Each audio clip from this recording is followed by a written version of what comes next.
দেখুন, মহামান্য রাষ্ট্রপতি দ্রৌপদী মুর্মুকে কেন্দ্র করে প্রধানমন্ত্রী নরেন্দ্র মোদী এবং বিজেপি একতরফা কুৎসা এবং দ্বিচারিতা করছেন এই আদিবাসী, দলিত, তফসিলি জাতি, উপজাতি ইস্যুতে।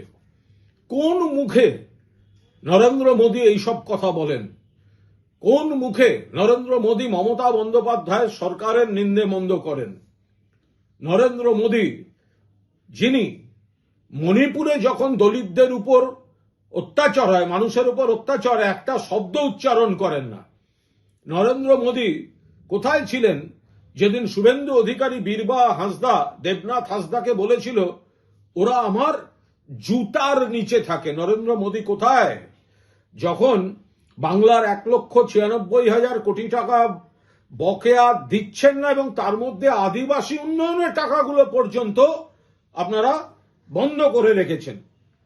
যখন বিভিন্ন ক্ষেত্রে মমতা বন্দ্যোপাধ্যায়ের সরকার জঙ্গলমহল, শান্তি ফেরানো, মেয়েরা এখন কন্যাশ্রী কাপ ফুটবল খেলছে, ডুয়ার্স থেকে, জঙ্গলমহল থেকে যেখানে যেখানে আদিবাসী, তফসিলি জাতি, উপজাতিরা আছেন তাদের আর্থিক অধিকার সুরক্ষা, সামাজিক অধিকার সুরক্ষা, রাজনৈতিক অধিকার সুরক্ষা মমতা বন্দ্যোপাধ্যায় সরকার করছে। আর বিজেপি শাসিত রাজ্যগুলোয় কি ভয়ঙ্কর কাজ হয়েছে সেগুলো তো দেখেছেন। মহামান্য রাষ্ট্রপতি ভুল এবং বিকৃত তথ্যের ভিত্তিতে কিছু মন্তব্য করেছেন এবং নরেন্দ্র মোদী এখন নিজের স্বার্থে, বিজেপি তাদের স্বার্থে সাংবিধানিক চেয়ারগুলোর রাজনীতিকরণ করছেন।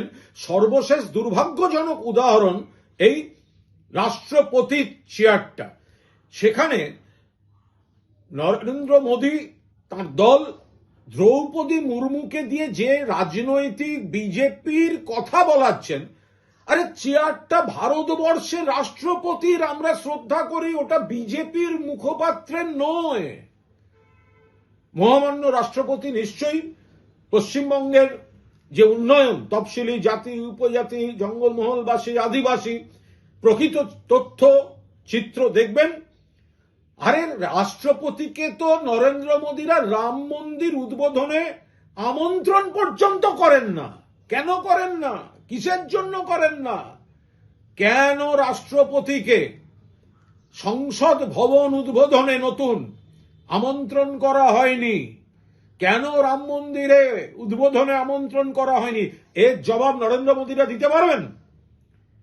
মমতা বন্দ্যোপাধ্যায় রাষ্ট্রপতির চেয়ারকে সম্মান করেন, কিন্তু সেই চেয়ার যদি বিকৃত তথ্য দিয়ে বিজেপির মুখপাত্রের চেয়ারে পরিণত হয়, তাহলে যেখানে যেটুকু সংশোধন করে দেওয়ার দরকার সেটা করা হচ্ছে, করা হবে।